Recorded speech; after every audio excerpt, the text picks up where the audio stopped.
Okay, yung San Beda at saka Mapua. Laban ng top 1 and top 2 teams sa NCAA pag dating sa team standings. Well, dikit yung laban, pero it's just that Mapua made shots in sa dulo, no? Game of France yun. No? Siguro mas marami lang naipasok itong Mapua. At saka syempre itong si Paulo Hernandez is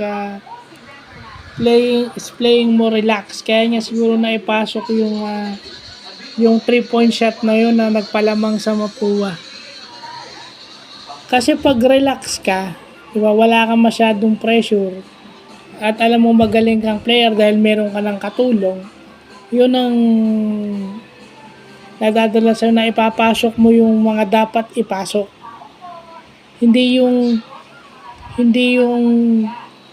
dami ng attempts mo, kundi yung dami ng pinapasok mo.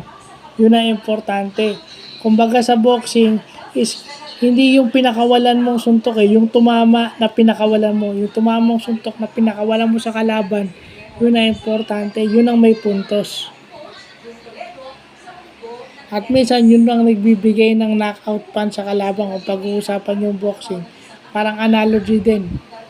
Kaya si Paulo Hernandez is tumira ng game go ahead 3-point shot.